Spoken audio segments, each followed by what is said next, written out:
Hey, what's up, everybody? Welcome back. We were here with some more NFL DFS picks and lineup advice, this time for the single game showdown slate Monday Night Football, Buffalo Bills, New York Jets, AFC East rivalry. Welcome. I am Brian Jester, co founder here at Occupy Fantasy, and I hope you enjoyed week one, all of the games yesterday, but it's not over. We have one more game left tonight. What we're going to do in this video, give you a quick recap of what happened this offseason for the Bills and the Jets. New faces, new places. Talk about low risk and high risk lineup construction tips, injuries that impact the slate. Hint, there aren't that many. Just some general overall thoughts on how to attack this slate. So let's get started. Now, we'll start on the Bills side, and we will start with who's new in Buffalo. And we'll start from the backfield and move out to the receivers. So if you remember last year, Devin Singletary mostly led the way. They drafted James Cook. They split work mostly.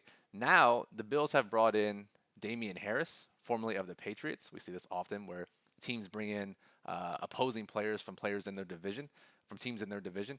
Damian Harris. They've also brought in Latavius Murray. Scroll down here for a second. There he is. Latavius Murray, 1K. Now, traditionally, Buffalo has kept three running backs active. However, the article on The Athletic today from the Bills beat reporter stated that he believes that it will just be James Cook and Damian Harris active in this game. So that certainly makes both of them a bit more attractive. But it also really states the confidence that they have in James Cook. James Cook had an incredible role in the limited time he played with the starters in the preseason. By all accounts, he's going to be this do-it-all three-down back. Damian Harris looked good in his limited time too, but he was banged up throughout the preseason. Either way, we're going to be on inactives watch for this game tonight because we need to see if Latavius Murray is going to be active. That kind of dictates what they're going to do with their running back situation. They also drafted Dalton Kincaid, tight end. And yes, traditionally, tight ends do not perform well in fantasy in their rookie year. However, just look at Sam Laporta from Thursday night's showdown slate, kind of in a similar spot around this 5K mark on DraftKings. However, Buffalo has an even greater plan, a greater intention on using Dalton Kincaid than the Lions do. Basically, they're using Kincaid as this hybrid tight end slot receiver. They're calling it their 11 and a half personnel. If you know 11 personnel, that's three wide receivers on the field. They're calling it their 11 and a half personnel. He was out there running routes with the first team out in the slot. They have a big plan for him, and all the beat reporters are calling this the big reveal on how they're going to use Dalton Kincaid. Think of him more just as a bigger receiver rather than a rookie tight end. Would you play a bigger rookie slot wide receiver at 5K that the team has plans for that they draft in the first round? You would. So Kincaid's going to look a lot better, maybe not in traditional projections, but in game theory, in subjective reasoning, he should be a guy near the top of the list in this price range. Dalton Knox still in the team. He's going to play more of that traditional tight end role. At receiver, they still have Stephon Diggs. They still have Gabe Davis. Last year, kind of a hodgepodge group at wide receiver 3. Isaiah McKenzie. Cole Beasley was there. John Brown. Jamison Crowder. All those guys are gone. So now they have Khalil Shakir, who was there last year as well. Came on a little bit late. Let's find Khalil Shakir here. 2,400 on DraftKings. They brought in Deontay Hardy from the Saints, who they, at least what reporters are saying, they want to replicate that Isaiah McKenzie role. This gadget, slot, jet sweep, pop passes, returner type role. And at $200, not going to have a full-time role. He's going to split the wide receiver 3 duties. But at $200, he'll probably get a few touches on offense, and that could be enough in smaller contests to pay off this minuscule price tag. And they also brought in Trent Sherfield, once again bringing in a competitor, a rival from an AFC East opponent, the Miami Dolphins. Trent Sherfield coming in here. They like him for more of his blocking. He's playing a lot of 3 wide receiver sets as well. It's going to be Hardy. It's going to be Sherfield and Shakir. Shakir is probably the best natural receiver of the group. So in pure passing situations, I imagine Shakir to get some more work too. But Hardy's going to be the one that's popular from this team on this particular slate because of his pricing. Move over to the Jets. If you watch Hard Knocks, you know what's going on. They brought in Aaron Rodgers. Finally, leaves Green Bay, comes over to the Jets, brings along with him 2 of his buddies, Allen Lazard. He's going to be the wide receiver 2. Corey Davis retired abruptly in August. So Allen Lazard should be the wide receiver 2. Randall Cobb, also from Green Bay, pretty dusty at this point, but he's been playing starter snaps with Aaron Rodgers in the preseason. He'll be up there as well. They also brought in Mecole Hardman from Kansas City Chiefs, 3K. These guys will probably split slot snaps. They'll have dedicated roles for Hardman, but kind of a weird receiver group outside of the stud second year Garrett Wilson. Also, have to talk about it. They brought in Dalvin Cook. Brees Hall is back from injury. Signed Dalvin Cook. No, not many people were sure where Dalvin was going to go this offseason. Signs with the Jets. I think Aaron Rodgers wanted them. Should be a weird split. We're not sure how it's going to be split. That could be where some money is made tonight. But Dalvin Cook, Brees Hall will split carries. They will work together at least through this first week of the season.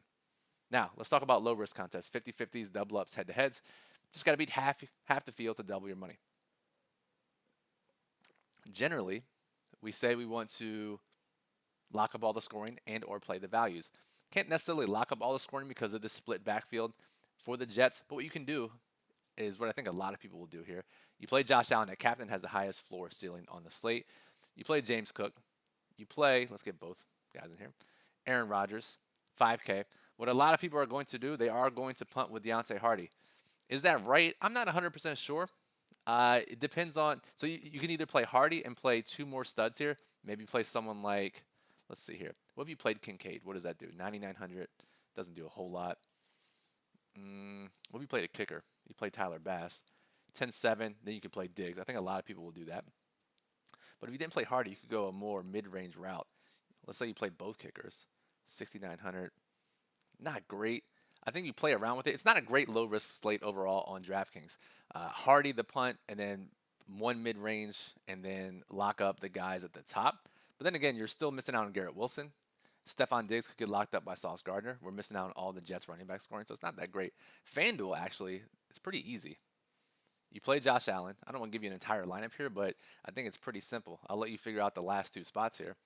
But Josh Allen, James Cook, the starting running back, the guy we expect to be the guy in that backfield, 11K. Let's say you play Aaron Rodgers. No, let's play Stephon Diggs. I think this is how it works out. 8,500 per player. We talk about kickers being extra valuable on FanDuel. Bass is 9K. Zerline is 8K. You do the math. More importantly, let's talk about high-risk contests, though. High-risk contests is where the money is made. And let's go back over to DraftKings. At the top of the show, I mentioned potential injuries. There are no injuries. Both these teams are relatively healthy as far as much as you can be for week one of the NFL season. So let me bring up my notes here, what we got. So the majority of the field, you probably could have figured this out by now. The majority of the field is going to play Buffalo heavy lineups. Josh Allen, Stephon Diggs, James Cook, Tyler Bass, the Bills receivers, Deontay Hardy the punt. Most optimizers out there, lineup builders, simulations are going to give you Buffalo heavy lineups. At least 3 Bills, mostly 4 Bills on DraftKings, a lot of 5 Bills lineups on DraftKings. So the number one way to get different is to play at least three Jets in a lineup or play Jets heavy game scripts. This is similar to the Kansas City game, right? It's a little different because Kansas City was a favorite there, but the projectable scoring was on the Detroit side there. So even though it looked weird to play that way, when you have projectable scoring like Josh Allen, Stephon Diggs, James Cook, punt plays, most projection systems, most optimizers are just going to spit it out that way. So play Jets heavy lineups. Our model actually has Aaron Rodgers ranked higher on DraftKings for high risk contests because of the price savings from Josh Allen. So if you did something like Aaron Rodgers or Garrett Wilson at the top, played a couple Jets players with it, play for a lower scoring game, Jets defense. Jets heavy lineups are going to be different. And again, this isn't something that you have to do in all of your lineups. We're going to give you a couple of ideas here. You can pick and choose, maybe go all in on one avenue, or you can just combine them all and play them differently throughout your lineups. But Jets heavy lineups is number one. Now, if you don't want to get too crazy, you could play the leverage on the Bill side. So if they go out with 2 running backs, James Cook should be popular. You could play Damian Harris in hopes that he gets the goal line work, which he did in New England. And it's not like James Cook is the biggest back in the world. If I actually get both teams on here. So, Damian Harris. Let's just type him in because I can't find it. There he is. I'm blind. So you play Damian Harris in the flex, 5,400 as a pivot over James Cook. That's one way. Other way is the Bills receivers. So we mentioned Hardy going to be the most popular at $200. Not really sure how you play him in the largest contest on DraftKings. Smaller GPP, sure. I get it, I guess. But you're still going to have to find another low-owned or 2 plays for the rest of your lineup, even in smaller contests, to get different with Hardy. What you could do is you play Shakir instead, the actual best receiver of the trio, or Sherfield. Sherfield's also $200. Not going to get the design touches that Hardy's going to get, but also a better pure receiver. So, I mean, Hardy's a guy, 4 seasons, averaged 16 receptions per season in his 4 NFL seasons. Not this guy that commands a high number of targets. So Sherfield been in the league, has been in offensive systems, has played in 3 wide receiver sets for San Francisco, for Miami. Sherfield's a guy, an easy direct pivot, or you could pay up for Shakir. I think my favorite angle though, everyone's gonna play Diggs. People are down on Gabe Davis. 7,200, kind of a weird spot here. I'm not sure if many people are going to pay up in this range of Allen Lazard, Gabe Davis, of the 6,400 to $7,200 range. But Gabe Davis, let's see here. We go Gabe Davis at the captain. And the big thing is, Gabe Davis, remember last year, fourth round, fifth round ADP in season long leagues, massively disappointed. He had a high ankle sprain very early in the season last year. Now he's fully healthy. He mentions how it basically hindered him the entire season. And we know he has huge games. I mean, just look at the Kansas City game in the playoffs, right? Huge games.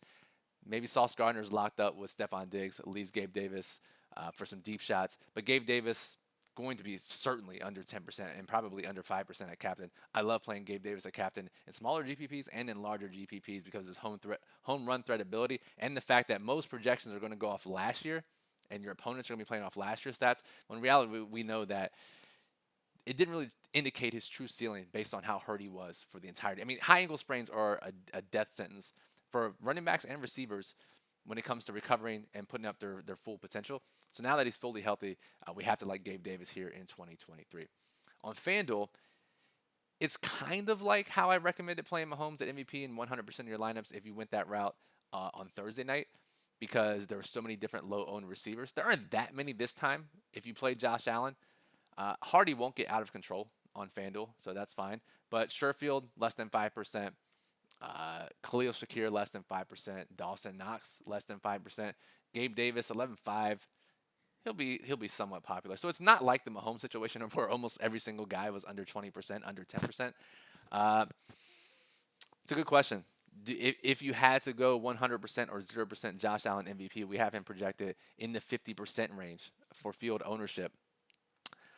I would think I would go under. I would go 0%. I told you 100% Mahomes on the Thursday slate. I think tonight I would go 0% and mix in James Cook, Aaron Rodgers, Garrett Wilson, Gabe Davis even, and hope for either a lower scoring game, Josh Allen to get locked down, or just one of these other guys to have a multi-touchdown performance. So a lot of different ways to play tonight. It's an interesting slate. It's a little bit better of a low-risk slate on FanDuel and a better high-risk slate on DraftKings. So it depends on where you're playing and types of contests that you're playing. So this video, I recorded this Sunday night, but it's out obviously as you're watching this now Monday morning.